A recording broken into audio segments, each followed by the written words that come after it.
The world's first American and Peruvian pontiff is set to be committed to the reforms of his predecessor. But how limited will Leo XIV be?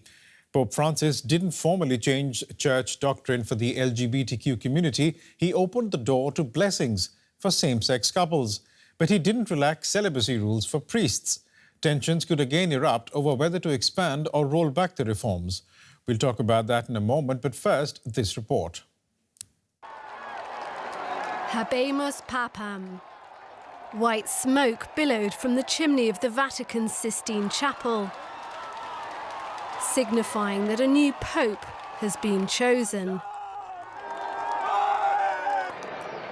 Leo XIV's first papal address to the crowds gathered in St. Peter's Square called for peace and unity. And you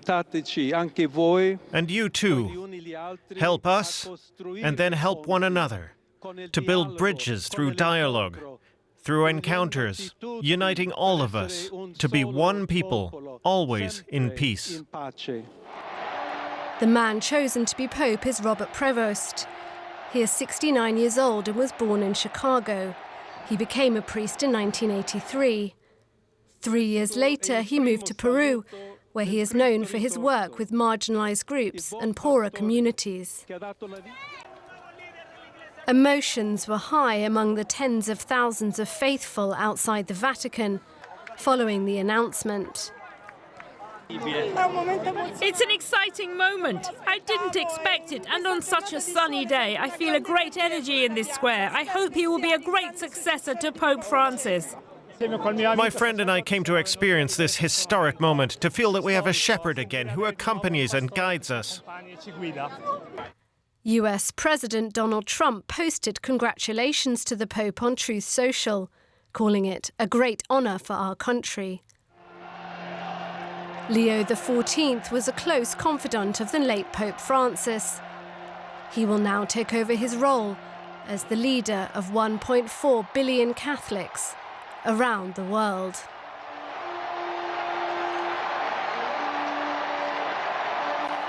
DW's Jack Parrick joins us now from Vatican City. Good morning, Jack. How was the night in the Vatican and across Rome after the new Pope was announced?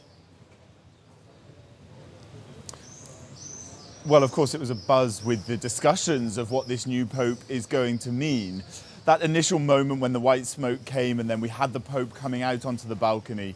One of my personal impressions is how quickly this square fills up and then empties out after the events take place. But there was clear jubilation. People were very excited. But there was also some mild shock at the candidate that came out. But that is also kind of one of the paradoxes of the conclave. The front runners almost never become Pope.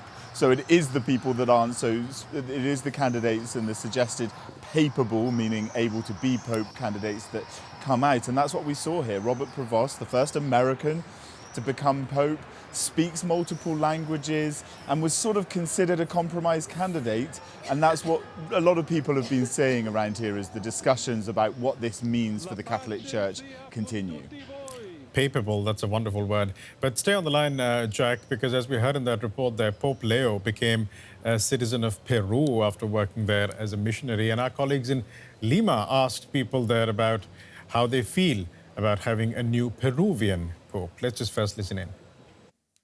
It is just incredible. It is an indescribable joy that a Pope has Peruvian nationality and that he has decided to be Peruvian.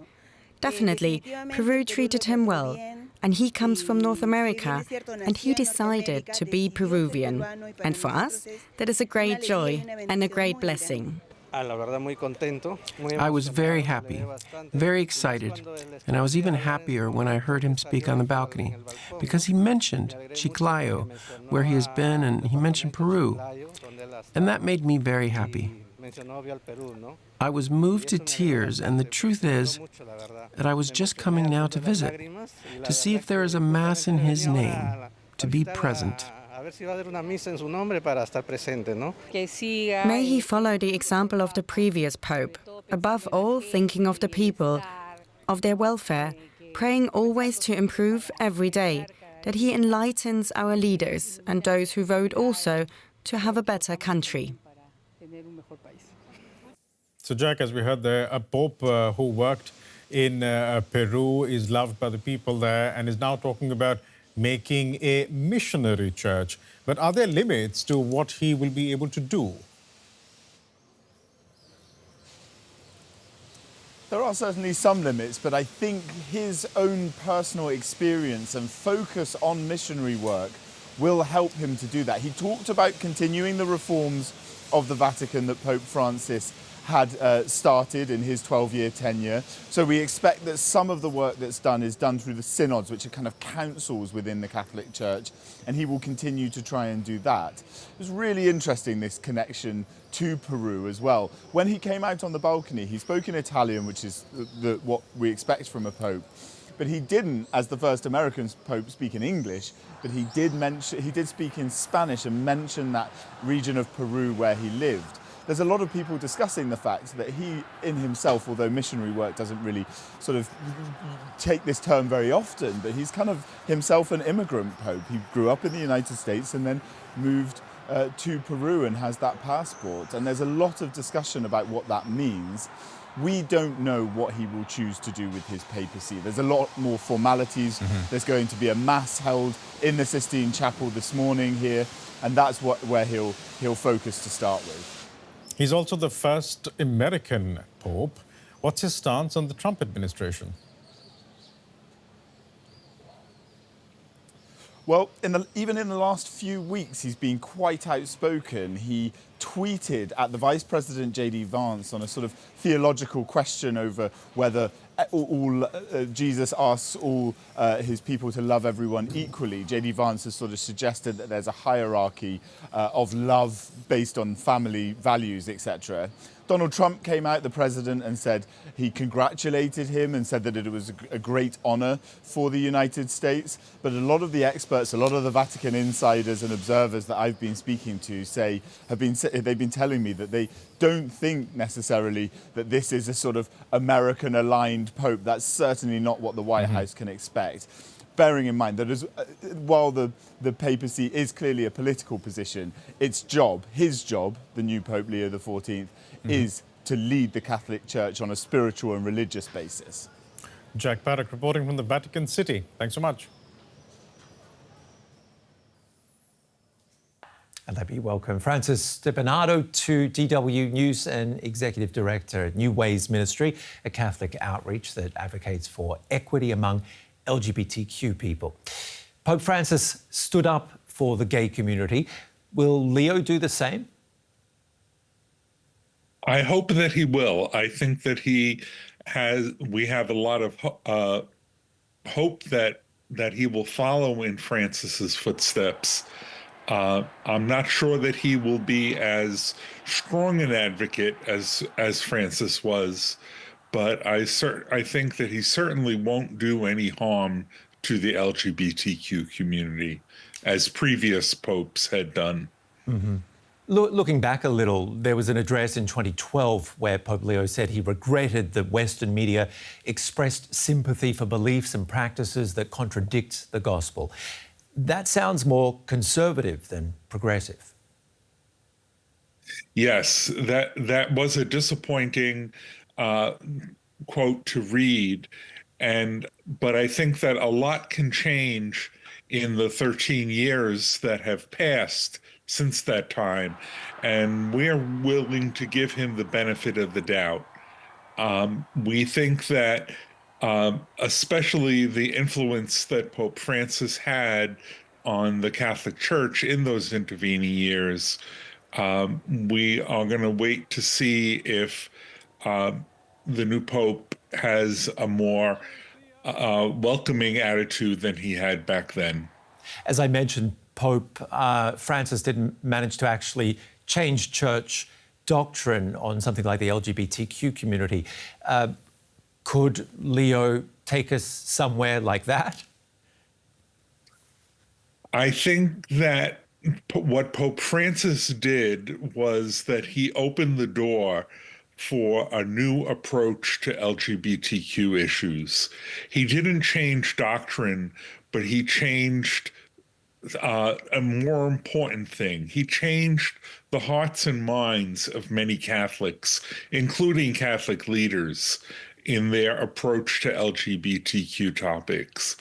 And I think that change of hearts and minds is very much needed before doctrine can change.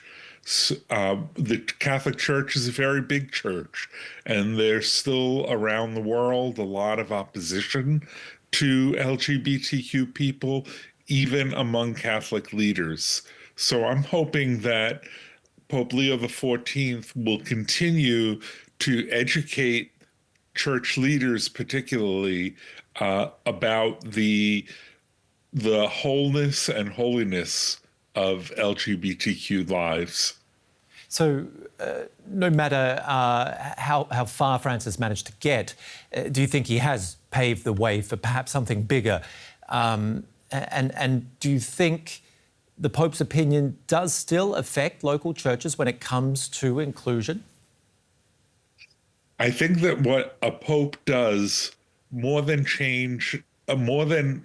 changes in policy, is changes in style. And I think we saw that Pope Francis gave permission to many church leaders to be more open to LGBTQ people.